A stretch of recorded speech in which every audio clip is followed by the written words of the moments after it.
Good morning. It is Tuesday morning and it is time to get to work. I've got the guitar calling to me.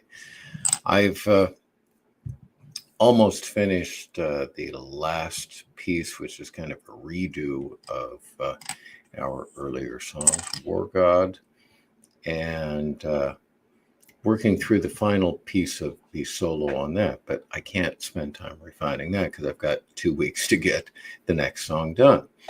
And the next song, I'm not going to reveal the title until I've got it locked in a little bit more, a little bit of anticipation, both for you and myself as well.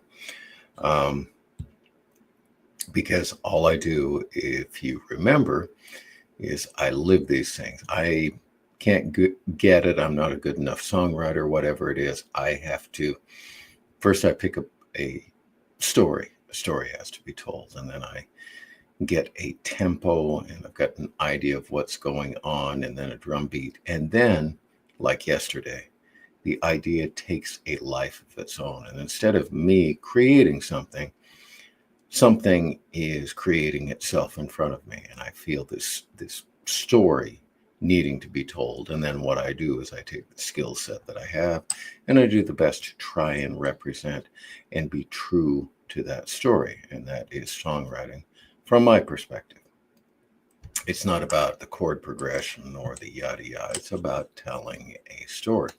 So I'm in the midst of that, but I've got these technical workouts. And how do I rehearse for upcoming performances with brand new songs, write new songs, and practice my technical skill set? Well, what I do is the only things that I practice on my technical skill set are the new material that I have, which means that the new material needs to represent what is my technical skill set, which means it is my style because I've written it. So this is kind of a positive feedback loop. But what I want to cover today is what I was asked yesterday. I had a couple of people bring up an interesting topic, and it is common.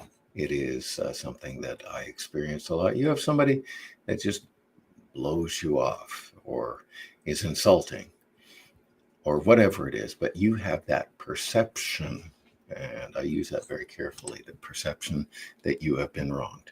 And so you have all of these thoughts going through your head or fantasies of what's been done and what is going to be your response.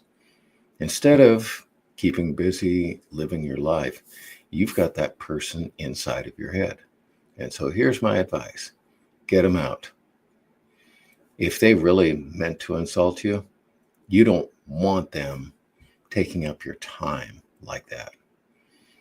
And if they didn't mean it, you need to give them another chance because you've misunderstood something. So either way, it's worth it to cultivate the skill set where it's like, ouch, that hurt, and move on. And I've got some quotes that represent that. Tony Robbins, your past does not equal your future unless you choose to live there. Don't live in the past. Live in the present and have your eye on the future. C.S. Lewis, you can't go back and change the beginning, but you can start where you are and change the ending. Let's change that ending and make it what you want it to be. Some hope. John Lennon, everything will be okay in the end. If it's not okay, it's not the end. All right. Hopeful. Seneca from the Stoic camp. Anger, if not restrained, is frequently more hurtful to us than the injury that provoked it. Remember that. And Confucius, to be wronged is nothing unless you continue to remember it. So get that person that gave you a hassle out of your head and live a wonderful life, and they can suffer where they're at.